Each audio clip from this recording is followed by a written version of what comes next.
So, for all we've seen so far, the observation that a particular A has a property, being B, does provide always at least some confirming evidence to the hypothesis that all A's are B.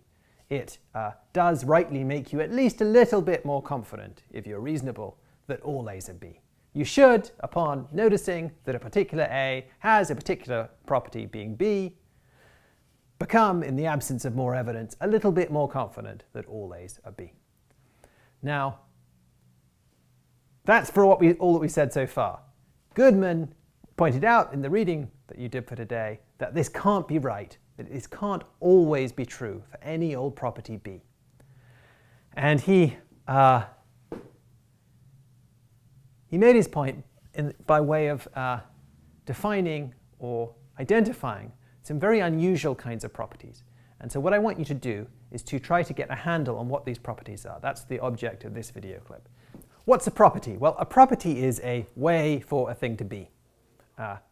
Two properties you're very familiar with: greenness and blueness, being green and being blue. What makes a thing green? Well, it has to do with its surface reflectance, the characteristic wavelengths of light it reflects when under ordinary lighting conditions. Likewise, being blue is all about reflecting slightly different wavelengths of light under ordinary lighting conditions. Totally prosaic, boring, nothing to say here. Goodman is interested in some rather quirky properties that are not prosaic, not ordinary, and the kinds of things that you've almost certainly never thought about before reading his article. Grewness and bleenness. We say that a thing is grew when it is either green and first viewed in this very studio, this studio I'm in right now, before 4:09 on June the 8th, 2013. Here is a little clue. It's now 4:01 on June the 8th, 2013. And we say that, it's grew if it satisfies that condition, or it satisfies the condition of being blue and not observed in this very studio before 4:09 on June the 8th, 2013. So it's grew if it's either the one way or the other way. By contrast, a thing is bleen if it's blue and first observed in this studio before 4:09 on June the 8th, 2013, or green and not first observed in this studio before the magic time. Henceforth, I'll just call that time the magic time. Okay, so as a way of getting your head around what he's getting at here, let's try a bit of practice. Let's try and identify some grew and bleen things.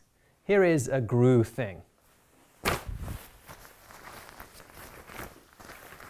It's a lovely grew raincoat. Why is it grew? Well, it's grew because it satisfies the first condition for being grew. Namely, it's green and first observed in this studio before the magic time. Another grew thing.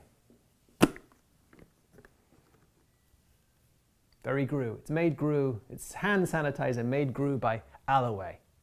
Why is it grew? Again, it satisfies the first condition. It's green and first observed in this studio before the magic time. Another grew thing. This pen in my pocket. You can't see it. It's rather important that you and I don't see it. Why is it important? Well, it's blue. I put it in my pocket at home. It's never been to the studio before. And I have no intention of looking at it in the next 10 minutes.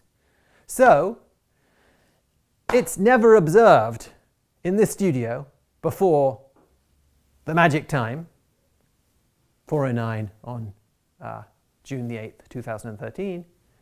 And it's blue, so it satisfies the second condition for being grew, so it's grew. Okay, what I'd like you to do now is to get some practice in identifying things with or without these properties. And then we'll put all this to good work in the next video.